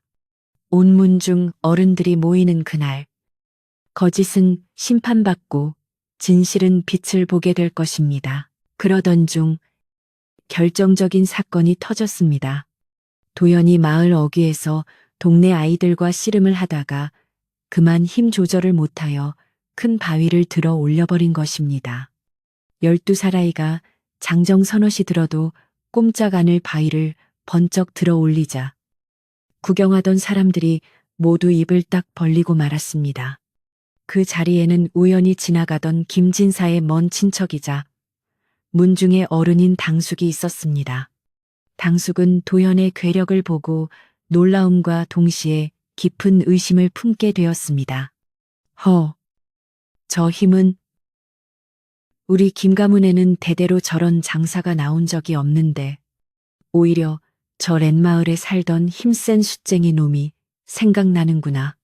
당숙의 말 한마디는 삽시간에 퍼져나갔고 김진사의 귀에도 들어갔습니다. 김진사는 애써 부정해왔던 의심이 다시금 고개를 쳐들자 괴로워하며 술로 밤을 지새웠습니다. 화진은 이 소식을 듣고 공포에 질려 미신에 매달리기 시작했습니다. 그녀는 무당을 불러 구판을 벌이려 했으나 김진사가 시끄럽다며 불호령을 내려 쫓아냈습니다. 이제 김진사조차 화진을 멀리하기 시작한 것입니다. 사방이 적으로 둘러싸인 화진은 마지막 발악으로 윤씨 부인을 모함할 계략을 세웠습니다. 그녀는 시장 약재상에게서 독초를 몰래 구해와 윤씨 부인의 찻잔에 넣으려 했습니다. 하지만 하늘이 도왔는지 찻잔을 나르던 하녀가 돌부리에 걸려 넘어지면서 찻잔이 깨지고 말았습니다. 깨진 찻잔 조각 주변의 흙이 검게 변하고 풀이 죽는 것을 본 하녀는 기겁하여 유모에게 알렸고 유모는 떨리는 가슴을 진정시키며 이 사실을 윤씨 부인에게 고했습니다. 마님, 이것 보십시오. 독입니다. 작은 마님이 기어이 마님을 해하려 했습니다. 유모는 분노와 공포로 얼굴이 하얗게 질려 있었습니다. 윤씨 부인은 깨진 찻잔 조각을 바라보며 싸늘하게 식은 눈빛을 했습니다. 이제 갈 때까지 갔구나. 사람의 탈을 쓰고 어찌 이리도 악할 수 있단 말인가. 부인은 더 이상 자비나 기다림은 없다고 판단했습니다. 그녀는 조용히 자리에서 일어나 옷매무새를 가다듬었습니다. 유모, 내일 사람을 보내 문중 어른들을 모두 청하게, 그리고 산파를 잡아들여 광에 가두게 내 직접 그 늙은이의 입을 열게 할 것이다. 윤씨 부인의 목소리에는 서리빨 같은 위엄이 서려 있었습니다. 김진사 댁의 공기는 폭풍전야처럼 무겁게 가라앉아 숨쉬기조차 힘들 정도였습니다. 화진은 독살 계획이 실패했다는 것을 눈치채고 방 안에 틀어박혀 나오지 않았습니다. 그녀는 덜덜 떨며 도연의 옷자락을 붙잡고 중얼거렸습니다. 도연아, 너는 내 아들이지. 무슨 일이 있어도 이 어미 편을 들어야 한다. 알겠지? 도연은 공포에 질린 어머니의 모습을 보며 가슴이 아파왔지만 그의 마음속 깊은 곳에는 이미 정의와 진실에 대한 기준이 확고하게 서 있었습니다. 어머니, 죄를 지었다면 벌을 받는 것이 마땅하고 잘못된 것이 있다면 바로잡는 것이 순리입니다. 부디 마음을 고쳐 잡으세요. 도연의 간곡한 호소에도 화진의 귀는 닫혀 있었습니다. 바람이 불어와 마당에 낙엽을 쓸어가고 먼 산에서는 늑대 울음소리가 구슬프게 들려왔습니다. 김진사 댁의 긴 밤은 뜬 눈으로 지새우는 사람들로 인해 더욱 길게만 느껴졌습니다. 사랑채의 김진사는 장부를 뒤적이며 한숨을 쉬었고 안채의 윤씨 부인은 비장한 표정으로 제사 준비를 점검했습니다. 별당의 화진은 촛불을 켜놓고 그림자와 싸우듯 불안에 떨었고 도연은 자신의 방에서 책을 덮고 눈을 감은 채 다가올 운명을 기다리고 있었습니다. 내일이면 모든 것이 드러날 것입니다. 가면 뒤에 숨겨진 추악한 얼굴과 진흙 속에 묻혀있던 진주 같은 진실이 만천하에 공개될 시간이 다가오고 있었습니다. 마치 내일 칠 천둥 번개를 예고하듯 밤하늘에는 먹구름이 짙게 드리워져 달빛조차 가려버렸습니다. 마침내 결전의 날이 밝았습니다. 김진사 댁의 제삿날은 단순히 조상을 모시는 날이 아니라 문중의 어른들과 마을의 유지들이 모두 모여 집안의 위세를 확인하고 결속을 다지는 중요한 행사였습니다. 아침 일찍부터 대문이 활짝 열리고 먼 곳에서 온 친척들의 가마와 나귀가 줄을 지어 들어왔습니다. 마당에는 멍석이 깔리고 차일이 쳐졌으며 부엌에서는 떡치는 소리와 전 부치는 냄새가 진동하여 잔칫집 같은 분위기를 자아냈지만 그 소란스러움 속에는 팽팽하게 당겨진 활시위 같은 긴장감이 숨어 있었습니다. 하인들은 평소보다 더욱 분주하게 움직이면서도 안채와 별당 사이를 오가는 눈빛에는 불안함이 가득했습니다. 오늘 무슨 일이 벌어질지 짐작조차 하지 못하는 사람들은 그저 푸짐한 음식에 들떠 있었으나 내막을 아는 늙은 유모와 몇몇 신복들은 마른 침을 삼키며 다가올 시간을 기다리고 있었습니다. 안채의 윤씨 부인은 소복을 정갈하게 차려입고 머리를 단정히 빗어 넘겼습니다. 거울 속에 비친 그녀의 얼굴은 창백했지만 눈빛만은 그 어느 때보다 맑고 깊어 마치 잔잔한 가을 호수와 같았습니다.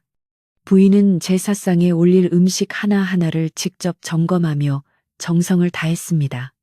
조상님들께서 굽어 살피사 부디 오늘 이 집안의 묵은 때를 씻어내고 바른 길로 갈 수 있도록 도와주시옵소서.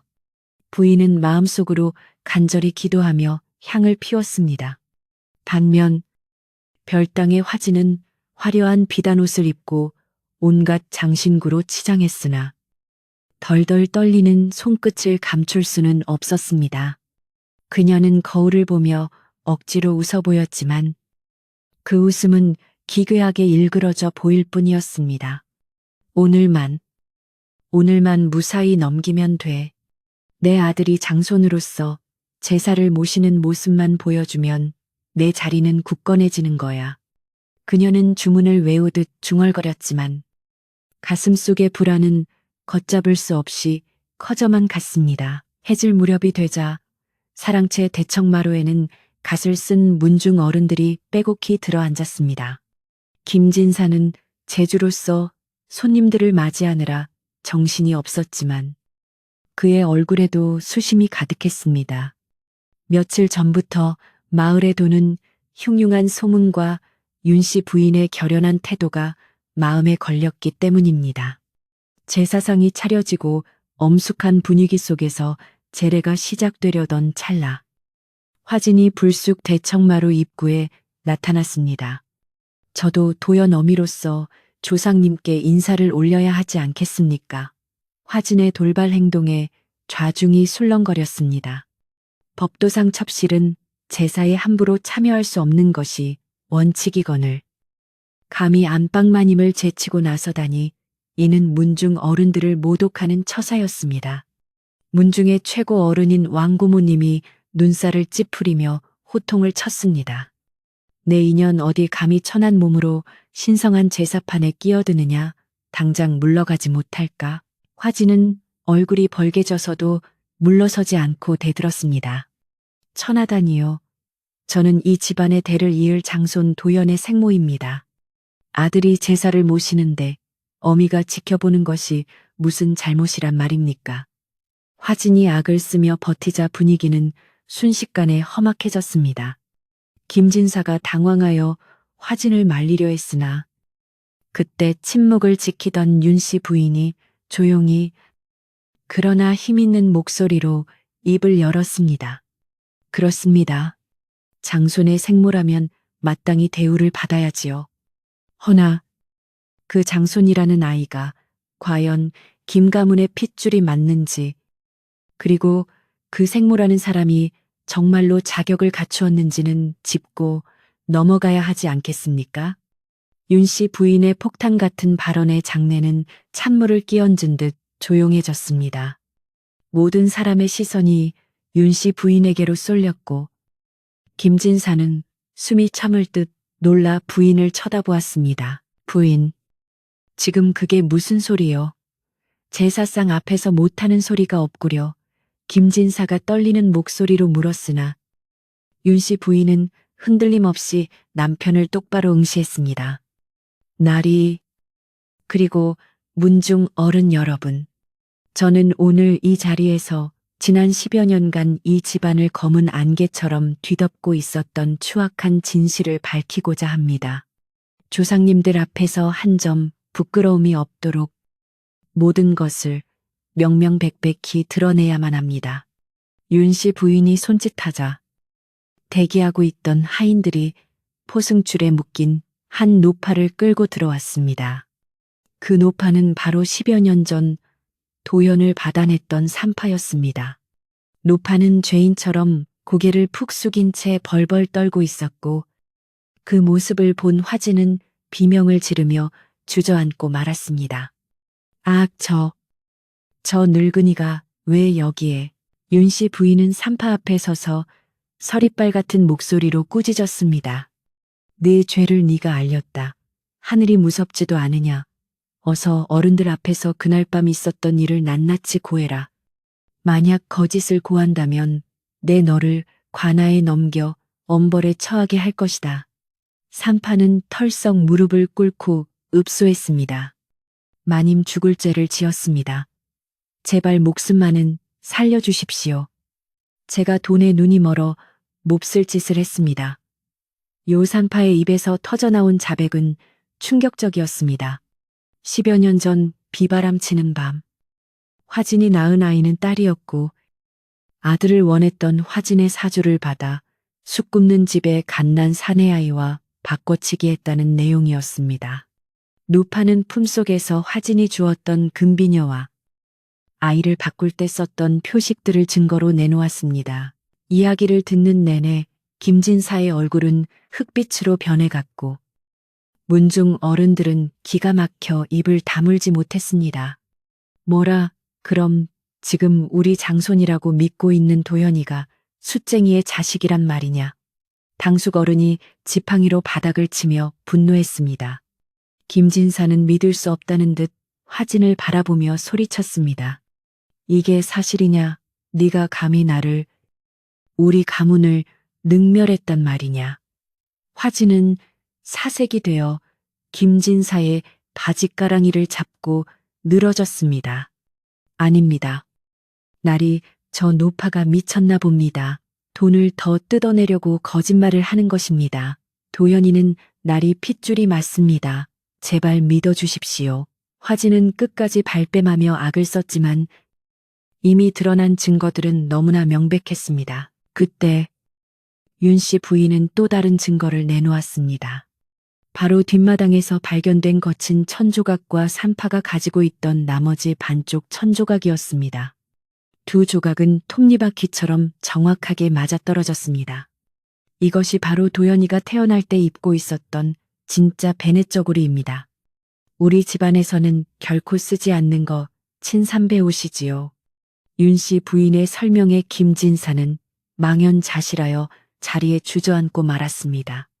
자신이 10년 넘게 금지옥엽으로 키워온 아들이 가문을 일으킬 기둥이라 믿었던 아이가 남의 핏줄이라니.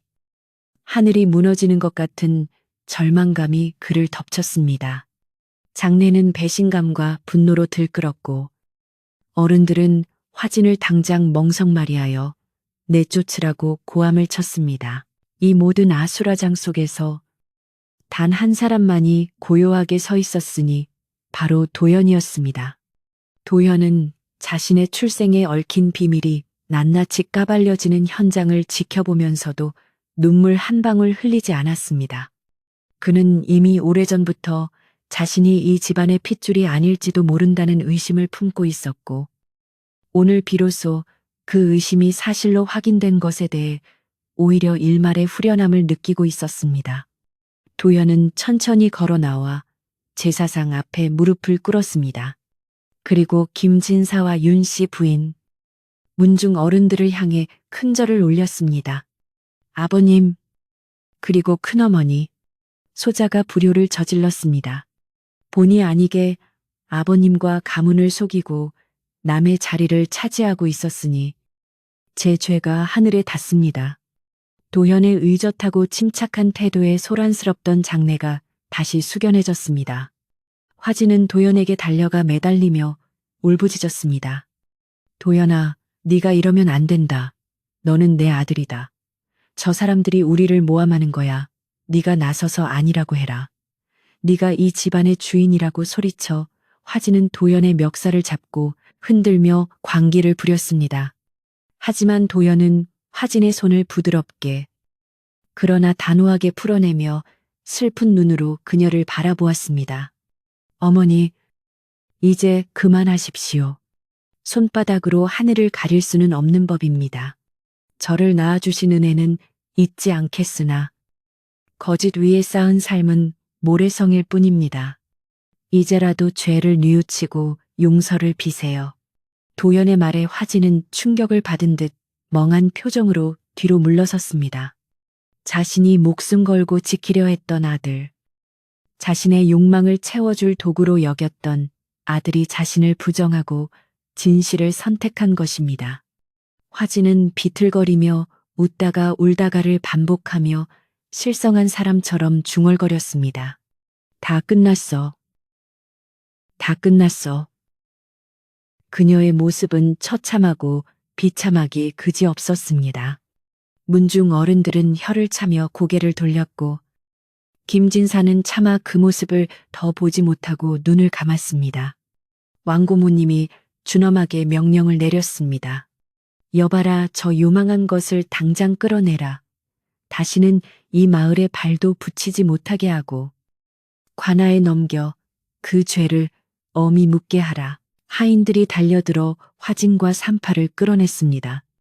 화진은 끌려나가면서도 끝까지 도연을 부르며 절규했지만 도연은 뒤돌아보지 않았습니다. 그의 등은 떨리고 있었지만 그는 이를 악물고 참아내고 있었습니다.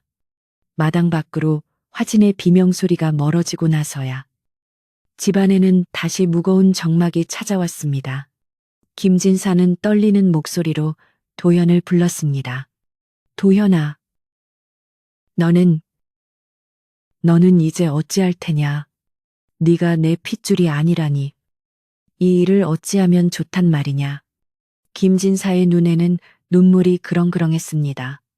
비록 핏줄은 아니지만 10여 년을 키운 정이 어찌 하루아침에 사라지겠습니까? 도연은 다시 한번 김진사 앞에 머리를 조아렸습니다. 아버님, 저는 이제 이 댁에 머물 자격이 없는 놈입니다. 낳아주신 부모님을 찾아 떠나는 것이 도리이오나 그 전에 아버님과 큰어머니께서 베풀어 주신 은혜에 10,000분의 1이라도 보답하고 싶습니다. 저를 종으로 부려주시거나 아니면 제 발로 나가라 하시면 그리하겠습니다. 처분만 기다리겠습니다. 도연의 겸손하고 진정성 있는 말에 문중 어른들조차 감동하여 술렁거렸습니다. 핏줄은 천한 것일지 몰라도 그 기계와 성품은 양반 못지않구려. 기른 정이 낳은 정보다 깊다더니 아이가 참으로 바르게 컸어. 여기저기서 도연을 동정하고 칭찬하는 소리가 들려왔습니다. 이때 윤 씨 부인이 조용히 다가와 도연의 어깨를 감싸 안았습니다. 그리고 김진사와 어른들을 향해 말했습니다. 여러분, 핏줄이 무엇입니까? 피가 섞였다 한들 서로를 해하고 미워하면 남보다 못한 것이고, 피가 섞이지 않았다 한들 서로를 위하고 아끼면 그것이 진정한 가족이 아니겠습니까? 이 아이 도연이는 비록 거짓 속에서 태어났으나 자라면서 보여준 효심과 덕행은 그 누구보다도 진실했습니다. 이 아이를 쫓아내는 것은 우리 집안의 복을 제 발로 차는 것과 같습니다. 윤 씨 부인의 호소는 사람들의 마음을 움직였습니다. 그녀는 도연을 자신의 아들로 받아들이겠다는 뜻을 분명히 한 것입니다. 김진사는 윤 씨 부인의 말을 듣고 한참 동안 생각에 잠겼습니다. 그는 도연의 얼굴을 찬찬히 뜯어보았습니다. 숫쟁이를 닮았다고 생각했던 투박한 얼굴 속에 자신을 향한 존경과 사랑이 가득 담긴 눈망울이 보였습니다. 김진사는 비로소 깨달았습니다. 자신이 그동안 헛된 욕망에 눈이 멀어 진짜 소중한 것을 보지 못했음을. 그는 자리에서 일어나 도연에게 다가가 그를 꽉 껴안았습니다. 미안하다. 미안하다. 내 아들아, 너는 내 아들이 맞다. 가슴으로 낳은 내 아들이다. 김진사의 오열에 도연도 참았던 눈물을 터뜨렸고 두 부자의 화해에 지켜보던 사람들도 눈시울을 붉혔습니다. 제사는 다시 경건하게 진행되었습니다. 비록 핏줄은 섞이지 않았지만 마음으로 맺어진 부자가 나란히 서서 조상님께 술을 올렸습니다. 향연기가 피어오르며 집안의 나쁜 기운을 몰아내고 그 자리에 따뜻한 기운을 채우는 듯했습니다. 그날 밤 김진사 댁의 대문 밖으로 쫓겨난 화진은 밤이슬을 맞으며 어디론가 사라졌고 그녀가 남긴 탐욕의 흔적들은 빗물에 씻겨 내려갔습니다. 집안은 폭풍이 지나간 뒤에 바다처럼 고요하고 평화로워졌습니다. 하인들은 다시 활기를 되찾고 부지런히 움직였으며 윤 씨 부인의 얼굴에는 10년 묵은 체증이 내려간 듯 편안한 미소가 번졌습니다. 제사가 끝나고 손님들이 모두 돌아간 늦은 밤. 김진사는 윤 씨 부인의 방을 찾았습니다. 그는 부인의 손을 잡고 깊이 고개를 숙였습니다. 부인, 내 면목이 없어. 부인의 깊은 뜻을 헤아리지 못하고 그동안 마음고생만 시켰구려. 나를 용서해 주시오. 윤 씨 부인은 남편의 손을 따뜻하게 잡아주며 말했습니다. 나리, 지나간 일은 잊으십시오. 이제라도 제자리를 찾았으니 그것으로 되었습니다. 우리에게는 든든한 아들 도연이가 있지 않습니까? 두 사람은 마주보고 빙그레 웃었습니다. 달빛이 창호지 문을 통해 은은하게 비쳐 들어와 두 사람의 그림자를 하나로 포개 놓았습니다. 한편 도연은 자신의 방으로 돌아와 책상 앞에 앉았습니다. 그의 마음은 복잡하면서도 한편으로는 깃털처럼 가벼웠습니다. 이제 더 이상 숨길 비밀도 두려워할 것도 없었습니다. 그는 붓을 들어 하얀 종이 위에 글을 써 내려갔습니다. 정지 정즈, 발을 정, 고들직. 그는 앞으로의 삶을 거짓없이 바르고 곱게 살아가리라 다짐했습니다. 창밖에는 밤바람이 불어와 대나무 숲을 흔들며 사락사락 소리를 내었고 그 소리는 마치 도연의 새로운 출발을 응원하는 자연의 노래처럼 들렸습니다. 김진사 댁의 굴뚝에서는 다시 하얀 연기가 피어올랐고 그것은 평화로운 일상의 회복을 알리는 신호탄이었습니다. 마을 사람들도 이제 더 이상 김진사 댁을 두고 수군거리지 않았습니다. 오히려 그 집 도령이 친자식이 아님에도 그 효심이 지극하여 양자로 입적되었다지 뭔가. 참으로 기특한 일이야. 라며 칭송했습니다. 진실은 때로 아프지만 그 아픔을 딛고 일어설 때 비로소 단단한 땅을 밟을 수 있는 법입니다. 도연은 그 진리를 어린 나이에 몸소 깨달은 것입니다. 이제 마지막 남은 과제는 화진이 바꿔치기 했던 진짜 딸의 행방을 찾는 것이었습니다. 윤씨 부인은 은밀히 사람을 풀어 그 쑥 굽는 집을 수소문했습니다. 다행히 그 아이는 가난하지만 정직한 숫쟁이 부부의 밑에서 건강하게 자라고 있다는 소식이 들려왔습니다.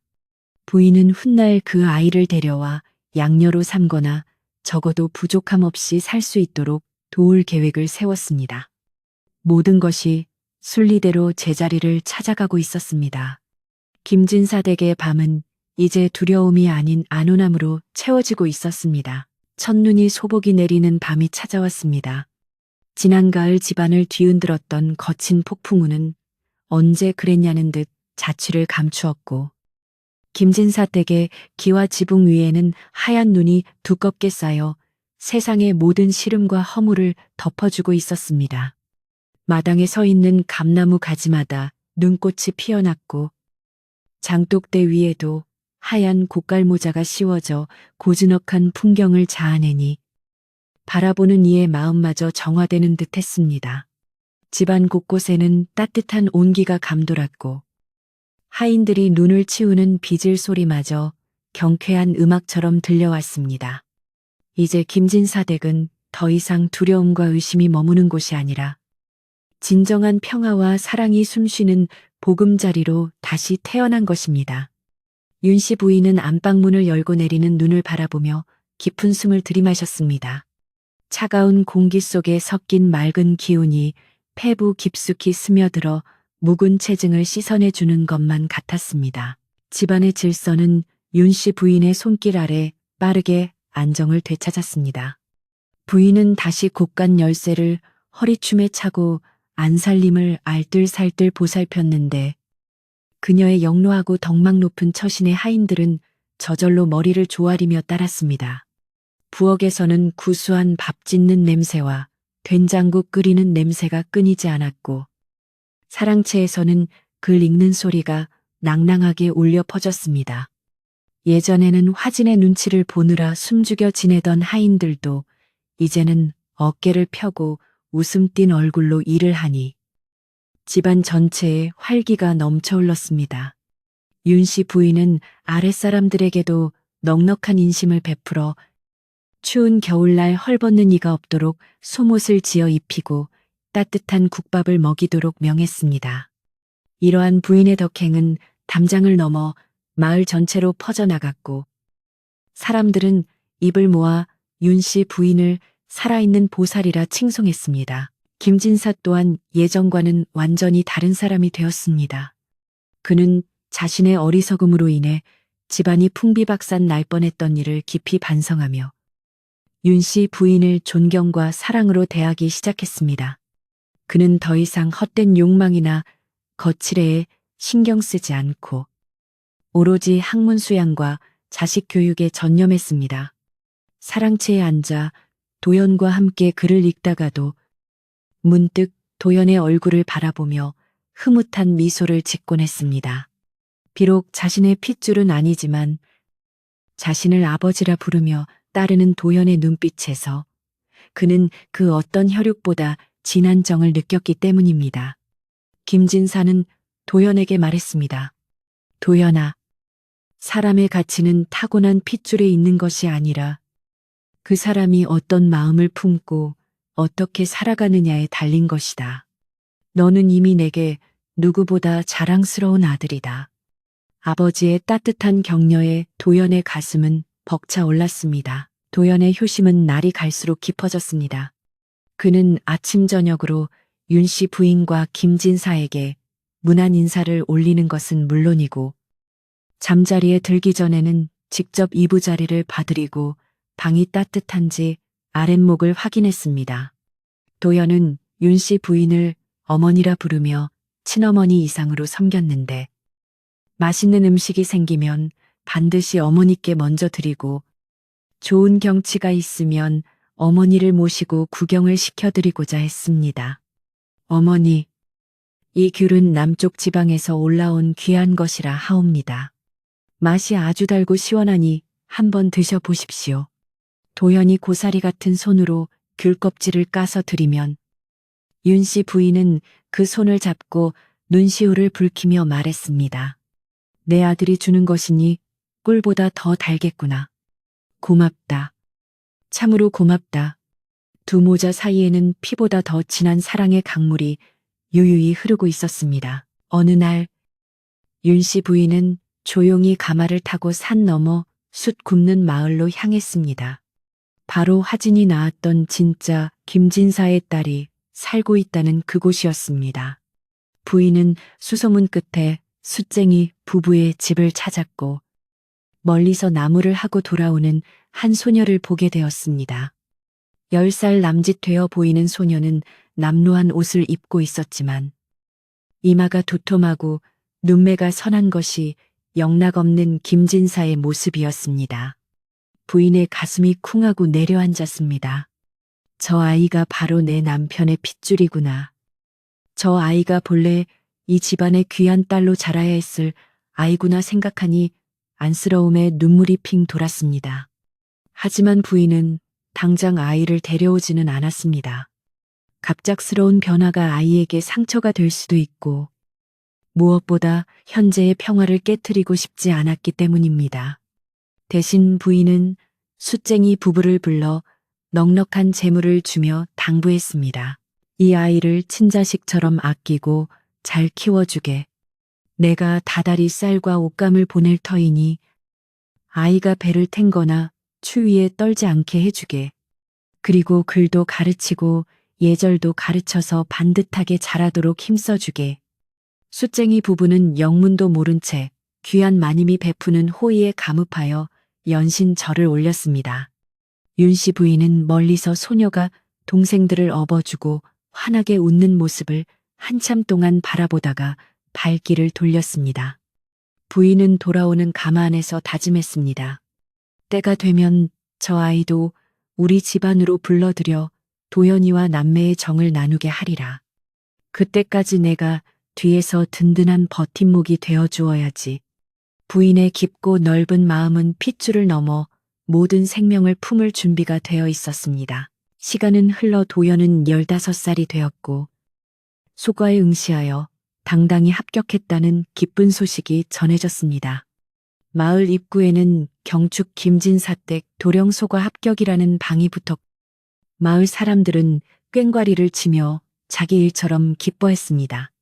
김진사는 아들의 합격 소식을 듣고 덩실덩실 춤을 추었고 윤 씨 부인은 사당에 들어가 조상님께 감사의 절을 올렸습니다.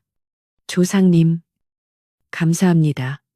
비록 남의 피를 빌려왔으나 이 아이가 가문을 빛내고 부모에게 효도하니 이것이야말로 진정한 가문의 영광이 아니겠습니까? 도연은 합격증을 들고 가장 먼저 윤 씨 부인에게 달려와 큰 절을 올렸습니다. 어머니, 이 모든 것이 어머니의 은혜 덕분입니다. 어머니께서 저를 거두어 주시고 바른 길로 인도해 주시지 않았다면 오늘의 저는 없었을 것입니다.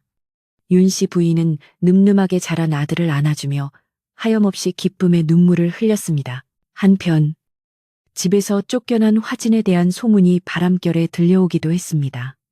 그녀는 자신의 잘못을 뉘우치기는커녕 여전히 세상을 원망하며 주막을 전전하다가 병을 얻어 쓸쓸하게 지내고 있다는 것이었습니다. 그 소식을 들은 도연은 잠시 침묵하다가 몰래 사람을 시켜 약재와 약간의 돈을 보냈습니다. 비록 자신을 낳고 버리려 했던 매정한 생모였지만 자식된 도리로서 마지막 연민을 베푼 것입니다. 윤 씨 부인은 도연의 그런 행동을 알고도 모른 척 해주었습니다. 원망을 원망으로 갚지 않고 덕으로 감싸는 도연의 마음 씀씀이가 대견스러웠기 때문입니다.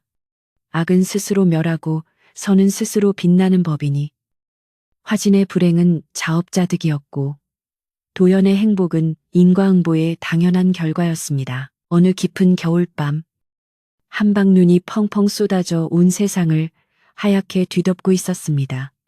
안방 아랫목에는 윤씨 부인과 김진사 그리고 도연이 둘러앉아 화로에 밤을 굽고 있었습니다.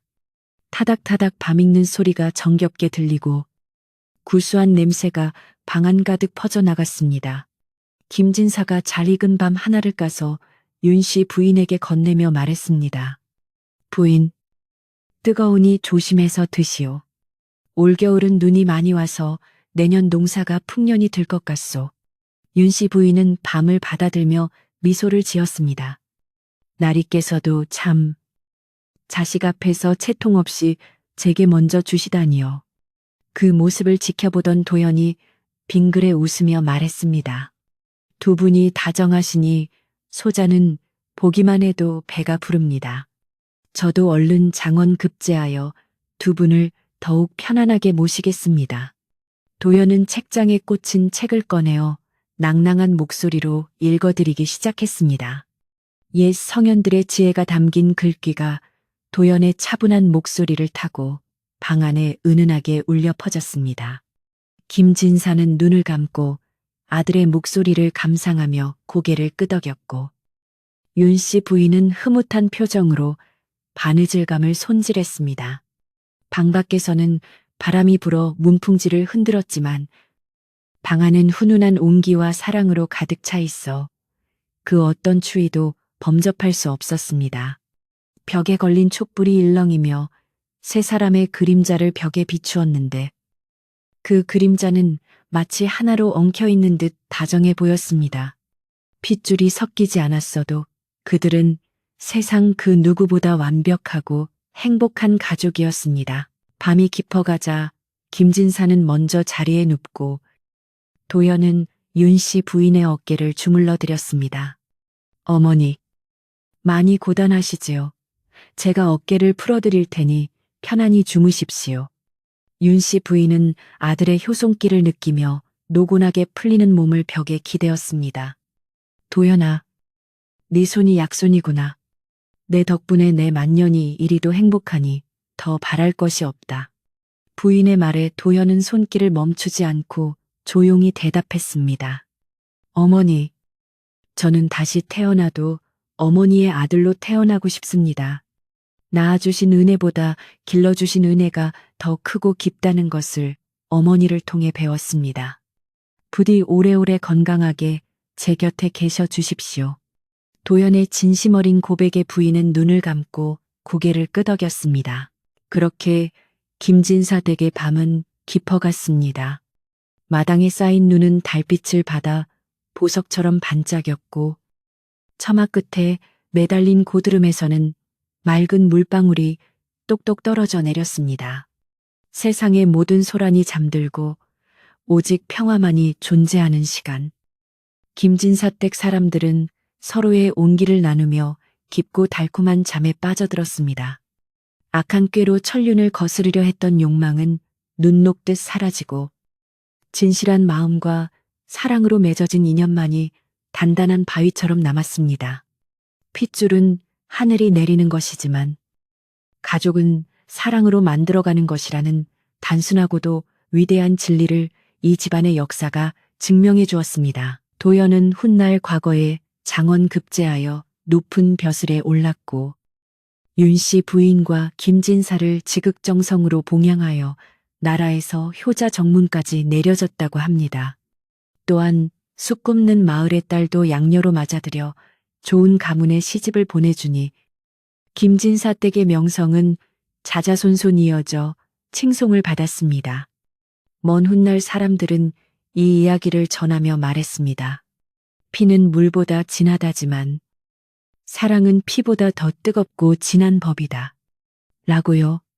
오늘 밤 여러분의 꿈자리에도 이 따뜻하고 훈훈한 기운이 스며들어 편안하고 행복한 밤이 되시기를 바랍니다. 밖에는 여전히 바람이 불고 있을지 모르지만 마음의 문을 닫고 이불을 덮으면 그곳이 바로 가장 안전하고 따뜻한 안식처입니다.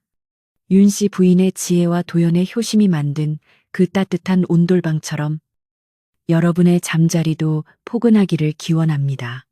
이야기는 여기서 끝을 맺지만 그들이 보여준 사랑의 온기는 영원히 식지 않고 전해질 것입니다. 모두 걱정 근심 내려놓으시고 깊고 편안한 잠 주무십시오. 안녕히 주무세요. 좋은 꿈 꾸세요.